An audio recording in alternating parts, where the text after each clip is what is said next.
ওই যে ওর জবানটা বন্ধ করে ফেলছি, এই দেখেন আমি ওর জবান বন্ধ, এই দেখেন ভিতরে গলাটা ভিতরে নিয়ে নিচ্ছি। তান্ত্রিক কবিরাজের কাছে গেলে কি হয়, থাবিজ তুবিজ কুফরি কালাম ইত্যাদি করে। আর আমরা কি করি, আমরা একমাত্র আল্লাহর কুরআন ও রাসূলের হাদিসের আলোকে সুন্নাহ ভিত্তিক রুকিয়া চিকিৎসা করি। আসসালামু আলাইকুম ওয়া রাহমাতুল্লাহ। নাহমাদু ওয়া নুসাল্লি আলা রাসূলিল কারীম, আম্মা বা'দ, ফাউযু বিল্লাহি মিনাশ শাইতানির রাজীম, বিসমিল্লাহির রহমানির রহিম। ওয়া নুনাজ্জিলু মিনাল কুরআনি মা হুয়া শিফাউন ওয়া রাহমাতুল লিল মুমিনিন।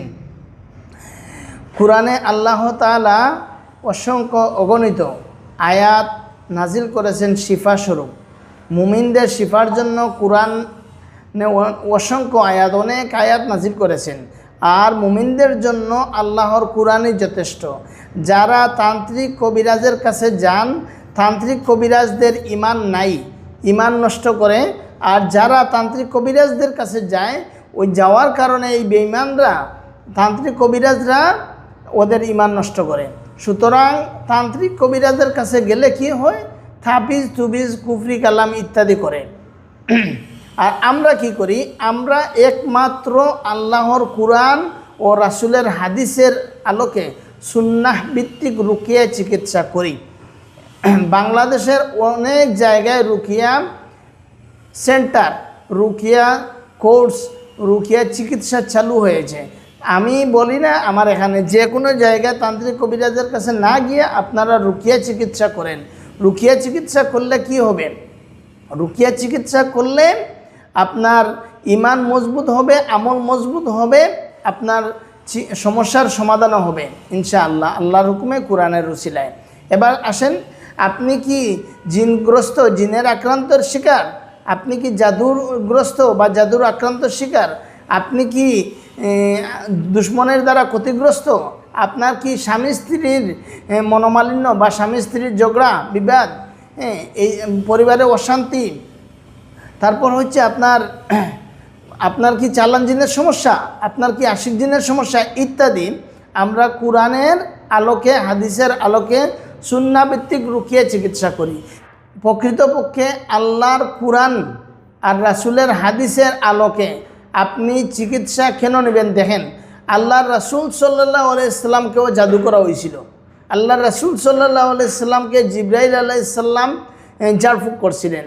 আল্লাহর রাসূল সাল্লাল্লাহু আলাইহি সাল্লামকে জাদু করার পর সূরা ফালাক নাস নাজিল হয়েছে।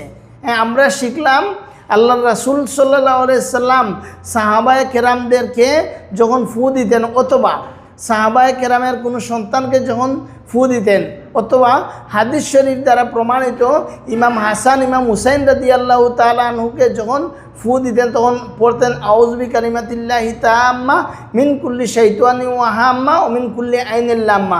এই দ্বারা আমরা সহিহ হাদিস দ্বারা প্রমাণিত যে রুকিয়া চিকিৎসা সুন্নাহ ভিত্তিক চিকিৎসা।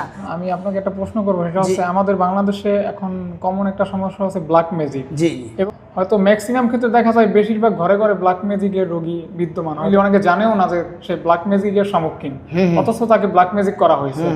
তো এই ব্ল্যাক ম্যাজিক সম্পর্কে একটু বলবেন, এবং যারা ব্ল্যাক ম্যাজিকে আক্রান্ত তারা চিকিৎসাটা কিভাবে নিবে, আচ্ছা একটু বলবেন। আসলে প্রকৃতপক্ষে দেখা যায় যে ব্ল্যাক ম্যাজিক কে বা কারা করে, ব্ল্যাক ম্যাজিক করে, কুফরি কালাম করে, ব্ল্যাক ম্যাজিক করে যারা তান্ত্রিক, যারা কবিরাজ। কোনো রাখি কাউকে ব্ল্যাক ম্যাজিক করবে না। কারণ কি, রাখি যিনি, উনি হচ্ছেন আল্লাহওয়ালা হবেন। রাখি যিনি, উনি হচ্ছেন কোরআন সুন্নাহ ভিত্তিক আমল করবেন, নিজেকে গড়ে তুলবেন। এবার আসেন, যারা জিনগ্রস্ত বা জাদুগ্রস্ত বা ব্ল্যাক ম্যাজিকগ্রস্ত হয়ে গেছেন, সম্মুখীন আক্রান্ত হয়ে গেছেন, উনি নিজে সেলফ রুকিয়া করতে পারেন। সেলফ রুকিয়া অর্থাৎ নিজের ঘরে বসে নিজে রুকিয়া করে উনি সুস্থতা লাভ করতে পারবেন ইনশাআল্লাহ। এরপর যদি কেউ না জানেন, সেই ক্ষেত্রে আমাদের আহলুস সুন্নাহ রুকিয়া ফাউন্ডেশনে রুকিয়া সেন্টার ও হিজামা সেন্টারে আসতে পারেন, এবং উনি আইসা সরাসরি আমাদের কাছ থেকে চিকিৎসা নিতে পারবেন। এখন সমস্ত হাজারো ভেজালের ভিড়ে অথেন্টিক একটা জায়গা কোথায় পাবে, যেখানে গেলে সে সুচিকিৎসা পাবে এবং কোরআন হাদিসের আলোকে তাকে ট্রিটমেন্ট করা হবে? যেমন নাকি রাসূলুল্লাহ তার সাহাবীরা অসুস্থ রোগীদেরকে ঝাড়ফুঁক করছে। হ্যাঁ হ্যাঁ, অসংখ্য ধন্যবাদ সাংবাদিক সাহেব, আপনি এত সুন্দর করে সাজিয়ে গুছিয়ে প্রশ্ন করেছেন। দেখেন, প্রথমত হচ্ছে যেখানে তাবিজ তুবিজ দেখবেন, জি, যেখানে তাবিজ তুবিজ দেখবেন, যেখানে বন্ড দেখবেন সেখানে যাবেন না। যেখানে দেখবেন রাখি, যিনি একমাত্র আল্লাহর কুরআন এবং রাসূলুল্লাহ সাল্লাল্লাহু আলাইহি সাল্লামের হাদিসের আলোকে সুন্নাহভিত্তিক চিকিৎসা করেন, সেখানে যাবেন। এবার আসেন, যারা ক্ষতিগ্রস্ত হয়েছেন, টাকা খরচ করেছেন, অসহায় হয়ে গেছেন, হ্যাঁ, দিশেহারা হয়ে গেছেন, তাদের অবস্থা কি, তাই তো? জি। হ্যাঁ, তাদের অবস্থা হচ্ছে আমরা প্রতি সপ্তাহে একদিন, প্রতি শুক্রবার বিকাল 3টে থেকে আমরা আসর পর্যন্ত প্রতি শুক্রবারে আমরা গরিব অসহায় মানুষদেরকে সম্পূর্ণ বিনামূল্যে আল্লাহর সন্তুষ্টির জন্য, আল্লাহর রাজি খুশির জন্য আমরা গরিব অসহায়দের চিকিৎসা দিয়ে থাকি ইনশাআল্লাহ। বাংলাদেশের 64 জেলা থেকে যারা ভিডিওটি দেখবে, যারা জিন জাদুর সমস্যা আক্রান্ত, বদনজরে আক্রান্ত অথবা শত্রুর ক্ষতির দ্বারা আক্রান্ত, হ্যাঁ, এই ধরনের যাদেরকে ক্ষতিগ্রস্ত করা হয়েছে, তারা আপনার কাছে আসবে। দেখা যায় তাদের অনেক ক্ষেত্রে অর্থনৈতিক সংকট থাকতে পারে, টাকা পয়সার বিষয় থাকতে পারে। অনেকে আছে ধার্য করে দেয় যে 20,000 বা 30,000 টাকার নিচে ট্রিটমেন্ট হবে না, আপনি অন্য কোথাও দেখেন। তো কোনো মানুষের কাছ থেকে চার্জ করে টাকা নেই না, হ্যাঁ। আর চার্জ করে বিষয়টা হচ্ছে, কোনো মানুষ যদি কাজ করে যদি সে বলে আমার পারিশ্রমিক এত, এরকম নেওয়াটা জায়েজ আছে। কিন্তু আমি কোনো মানুষকে মনে করি যে জোর করে জুলুম করে তার কাছ থেকে মোটা অঙ্ক টাকা নেওয়াটা জুলুম। হ্যাঁ, আমি মনে করি যেমন 50,000 1 লক্ষ টাকা এইরকম বাজেট করে জোর করে মানুষের কাছ থেকে টাকা নেওয়া জুলুম। আর জুলুমকারীকে আল্লাহ পছন্দ করেন না। কোনো গরিব অসহায়, কোনো এতিম অসহায় মানুষ হয়ে থাকে, তার জন্য চিকিৎসা ফ্রি, আমি আগেই বলছি, আমার পেজেও ঘোষণা করা আছে। আর যদি কোনো মানুষ এরকম বলে যে আমি গরিব, আমাকে সাহায্য করেন, ইনশাআল্লাহ আমি যত জীবন বাঁচবো আমি সহযোগিতা করব ইনশাআল্লাহ, আল্লাহর সন্তুষ্টির জন্য। আপনার এরকম একটা অভিজ্ঞতা আমাদেরকে শেয়ার করবেন যেটা খুব ভয়াবহ ছিল, যে এই রোগীটা অত্যন্ত ভয়াবহ সমস্যার সম্মুখীন ছিল এবং সে হয়তো বাংলাদেশের বিভিন্ন আনাচে কানাচে ঘুরে মানে ট্রিটমেন্ট করতে পারে না অথবা সুস্থ হইতে পারে না। অবশেষে আপনি তদবির করছেন বা আপনার মাধ্যমে আল্লাহ তাআলা সুস্থ করছে, এরকম কি কোনো ঘটনা আমাদেরকে বলা যায়? যারা হ্যাঁ, জি, অসংখ্য ধন্যবাদ। আমার মোবাইলে একটা দেখাতে পারি, যেমন ধরেন একটা ভিডিও দেখাতে পারি। দাঁড়ান, আমি ভিডিওটা আনি। ওর জবানটা বন্ধ করে ফেলছি, এই দেখেন, আমি ওর জবান বন্ধ, এই দেখেন ভিতরে, গলাটা ভিতরে নিয়ে আসছি। আলহামদুলিল্লাহ এখন সুস্থ। হ্যাঁ, আলহামদুলিল্লাহ, এই দেখেন চিকিৎসা পরে অসুস্থ হয়েছে। আচ্ছা, এই দেখেন।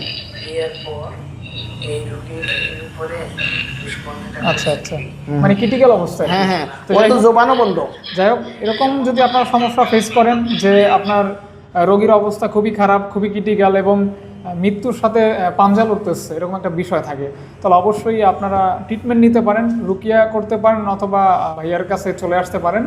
ভাইয়া কিন্তু মোটামুটি ভালো অভিজ্ঞতা সম্পন্ন মানুষ এবং খুব মানে কি বলবো, মানে কেয়ার করে রোগীদেরকে, অনেক সময় দেয়। এবং আপনাদের অর্থনৈতিক অবস্থা যদি সত্যিই খারাপ হয় তাহলে ইনশাল্লাহ ভাইয়া দেখবে ইনশাল্লাহ। অবশ্যই স্ক্রিনে যে নম্বর আছে এই নম্বরে কল দিয়ে বিস্তারিত জেনে নেবেন। আর ভিডিওটি যারা দেখছেন তাদেরকে অনেক অনেক ধন্যবাদ। ভিডিওটি শেয়ার করে দিবেন, লাইক করবেন, কমেন্ট করবেন।